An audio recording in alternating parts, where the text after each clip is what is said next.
Hi, this video is for the juniors for quiz 1.2.5. And before you take this quiz, there are several poems that you need to read. And they all have, they're all modernist poems. Some are free verse. Most of them, I believe, deal with disillusionment. And you've learned about that before. The idea, disillusionment is where you believe in something and then it ends up not being, it lets you down. That's what disillusionment is.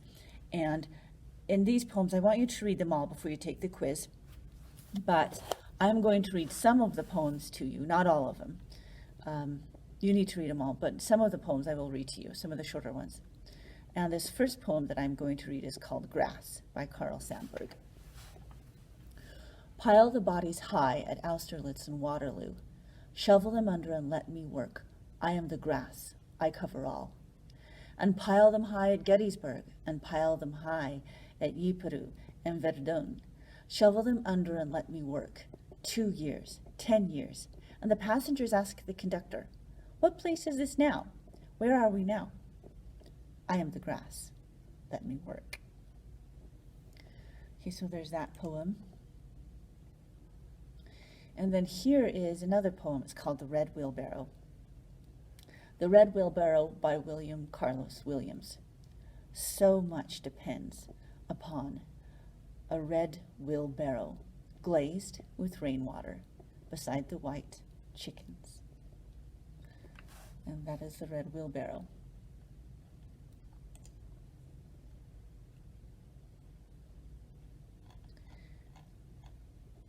And then this next one, this is the last poem that I'm going to read to you. Make sure that you guys read them all, and then before you take the quiz. This one is called The Fish by Elizabeth Bishop. I caught a tremendous fish and held him beside the boat, half out of water, with my hook fast in a corner of his mouth. He didn't fight. He hadn't fought at all.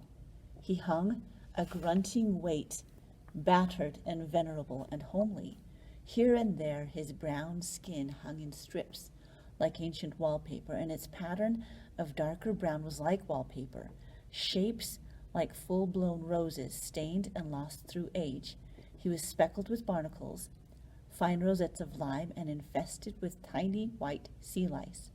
And underneath 2 or 3 rags of green weed hung down, while his gills were breathing in the terrible oxygen, the frightening gills fresh and crisp with blood that can cut so badly. I thought of the coarse white flesh packed in like feathers, the big bones and the little bones, the dramatic reds and blacks of his shiny entrails, and the pink swim bladder like a big peony.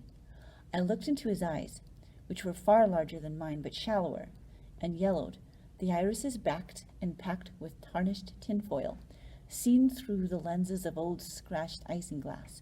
They shifted a little, but not to return my stare. It was more like the tipping of an object toward the light.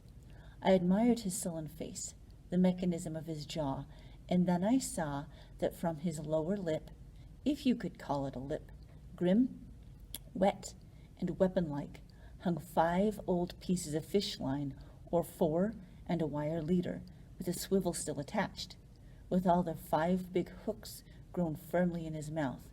A green line frayed at the end where he broke it, 2 heavier lines, and a fine black thread still crimped from the strain and snap when it broke and he got away.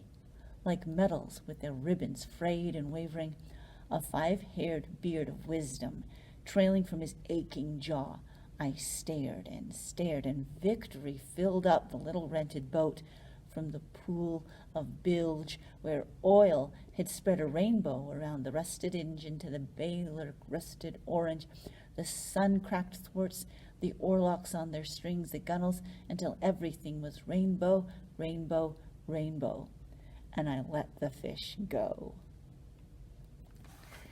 And those are the poems that I'll read. Make sure that you read all of them before you take the quiz.